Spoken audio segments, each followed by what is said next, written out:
In the previous videos, we talked about how what people need, they will value. We also went more into depth about how Maslow's hierarchy of needs and how it is a simple outline theory for understanding human need.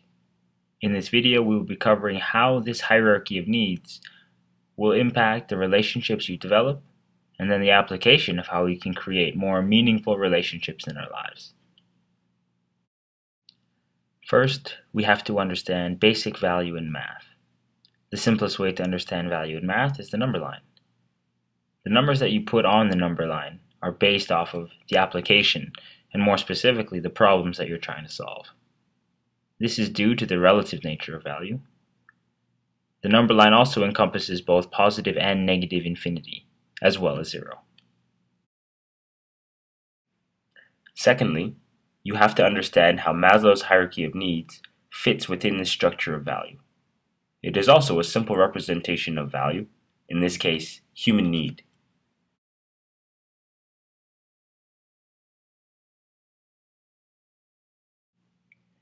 In any relationship, you can give or add value to that relationship, or you can take or subtract value from that relationship.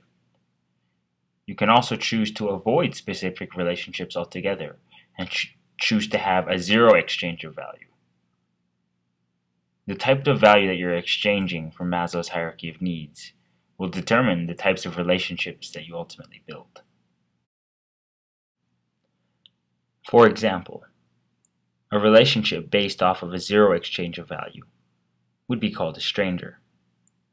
A relationship based off of a small external exchange of value would be called an acquaintance.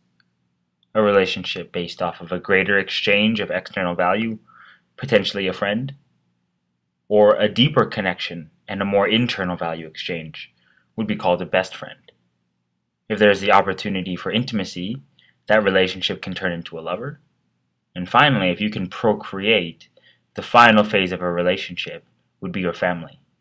And that is when the relationship has the potential to turn into your purpose.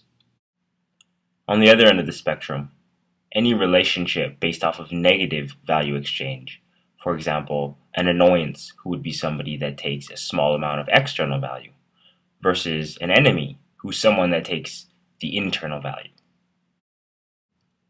If you look closer at Maslow's hierarchy of needs, you will notice the patterns in between the levels of need and the type of value that aligns with on the number line, as well as the type of relationship that is formed off of that type of value.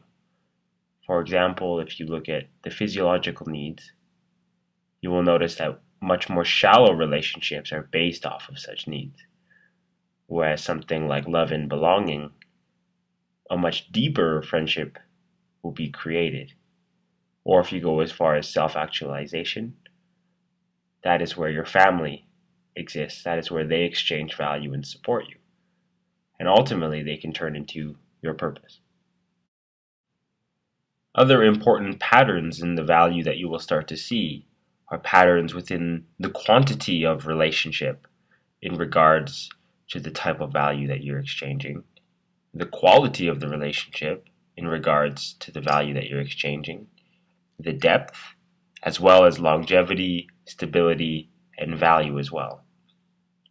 These are patterns that we will go through in the next video more in depth, showing you how they relate to the other elements that we've listed. And that's the end of another video. If you guys like what you see, feel free to throw down any questions, any comments, any requests for future videos, let me know, and check us out at kingpinsocial.com.